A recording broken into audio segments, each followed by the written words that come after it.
ba bong bóng là lấy món đọt cứ ba này cho này ô tần nong khang mình tên món muối mà cái lôm bờ khám ô tần nong mình tên ba lấy dương chập đam xa mùi mới rồi chết mình đá cho mùi năng từ tây ai mà bong bóng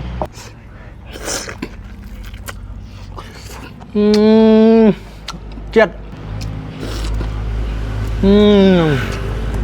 đó và camera mình mới sọ một phần ná này ba chúng ta số bong bóng thì ngon thế này ngàyนี้คือខ្ញុំមកធ្វើមកហូបមកមុខមានចំណងជើងថាមន់ដុតហើយយើងមានជាមួយនឹងបន្លែមន់ហើយឥឡូវយើងចាប់ផ្ដើមដុតតែម្ដងតោះយ៉ាដាក់មន់ចូលក្នុងឆ្នាំងបាទបងប្អូនទាំងអស់គ្នាដោយសារតែថ្ងៃនេះខ្ញុំមកលេងស្រុកកំណើតក៏ដឹងថាធ្វើអីដើម្បីញ៉ាំក៏ទៅទិញមន់ហើយដាក់ដុតមន់ញ៉ាំតែម្ដងឥឡូវនេះយើងចាប់ផ្ដើមធ្វើការដាក់ដុតមន់សិនហើយគ្រឿងដែលយើងត្រូវមានគឺមានដូចជាស្ពៃបូកូមានដូចជា Cambodia Cola ហើយយើងចាប់ផ្ដើមធ្វើទឹកត្រីផ្អែមបងប្អូនចាប់ផ្ដើមច្រាំខ្ទឹមធ្វើការចិតក្រូចឆ្មាដែលខ្ញុំដាក់ក្រូចឆ្មា2ផ្លែហើយដាក់ម្ទេស2គ្រាប់ផងដែរដោយសារតែខ្ញុំអត់ចេះហឹលអញ្ចឹងណាបងប្អូនហើយបងប្អូនដែលចង់ធ្វើមាន់ដុតអីអាចមើលតាមខ្ញុំបានខ្ញុំក៏មិនជាអ្នកជំនាញទេដែរគ្រាន់តែមើលតាម YouTube ដូចតែគ្នាហ្នឹងបងប្អូនឥឡូវចាប់ផ្ដើមធ្វើការបុកសណ្តែកដីឲ្យម៉ត់ដើម្បីដាក់ចូលក្នុងទឹកត្រីផ្អែមឲ្យមានគេហៅថារសជាតិកាន់តែឆ្ងាញ់អញ្ចឹងណាឥឡូវនេះចាប់ផ្ដើមធ្វើការច្បាច់ក្រូចលាយជាមួយនឹងខ្ទឹមអីផ្សេងៗដើម្បីឲ្យគ្រឿងចូលគ្នាហើយយើងដាក់ទឹកសុទ្ធចំនួនកន្លះដបទឹកសុទ្ធបងប្អូនអាចដាក់តាមទំហំដែលបងប្អូនញ៉ាំអញ្ចឹងណាបើញ៉ាំគ្នាច្រើនយើងដាក់ច្រើនបើញ៉ាំគ្នាតិចយើងដាក់តិចហើយទឹកត្រីយើងដាក់មកគួរសមយើងញ៉ាំបានអញ្ចឹងណាដាក់ប៊ីចេងមកកន្លះឡាព្រាហើយដាក់ស្ករមកឡាព្រានេះតាមចំណង់ចំណូលចិត្តបងប្អូនទាំងគ្នាចូលចិត្តផ្អែមឬក៏អត់អាស្រ័យលើបងប្អូនអ្នកញ៉ាំអញ្ចឹងណាហើយបន្ទាប់មកយើងចាក់សណ្តែកដីអញ្ចឹងទៅហើយកូរបញ្ចូលគ្នាទៅគឺញ៉ាំបានហើយអានេះគេហៅថាទឹកត្រីផ្អែមងាយៗណាតាមពិតទៅខ្ញុំអត់សូវចេះធ្វើម្ហូបទេអានេះខ្ញុំមើល YouTube ដែរទៅណាបងប្អូនខ្ញុំរដងជៀនតំពងទាស្ងោរតំពងទាទេហើយមកធ្វើម្ហូបអីផ្សេងៗខ្ញុំតែងតែមើល YouTube ឥឡូវយើងក៏លេចមកមើលមន់យើងគឺដុតបានប្រហែល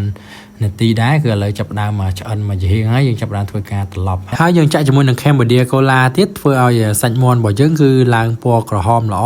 ហើយនឹងបង្កើនរសជាតិកាន់តែឈ្ងុយឆ្ងាញ់ទៀតផងឥឡូវនេះយើងចាប់ដើមធ្វើការដាក់បន្លែដាក់អីចូលដើម្បីឲ្យបន្លែយើងផុយតន់ជាមួយនឹងមន់ឆ្អិនអញ្ចឹងណាឥឡូវនេះគឺឆ្អិនហើយបងប្អូនទាំងបន្លែទាំងមន់យើងចាប់ដើមធ្វើការចាប់ដាក់ចានដើម្បីយកទៅញ៉ាំទាំងអស់គ្នាតោះបងប្អូនឥឡូវនេះគឺថាមន់ដុតហើយអូស្នាដៃកូនបងគឺថាមន់ក្រហមឆ្អៅគួរឲ្យចង់ញ៉ាំមែនទេបាទបងប្អូនឥឡូវមន់ដុតឆ្អិនហើយអូតំណងខ្លាំងមែនតើមន់មួយ1គីឡូ7ខាំឥឡូវយើងសាកសិនមើលក្រហមងៅតែម្ដងនេះអូតំណងមែនតើ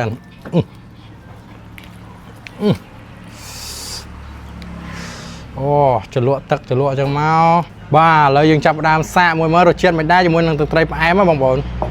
ជាមួយនឹងទឹកត្រីផ្អែមដែលយើងបុកដោយផ្ទាល់ដៃតែម្ដងនេះទឹកត្រីផ្អែមអូតំណងខ្លាំងមែនតើតែម្ដង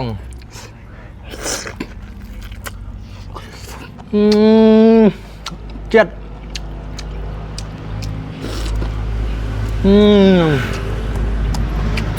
những đặt lại lại chân tim áo phải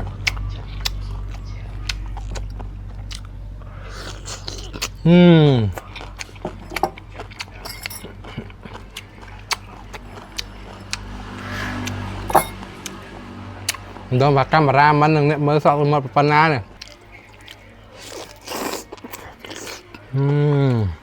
chuyện cá chẳng dễ lắm mà bọn đừng triệt phần nào đấy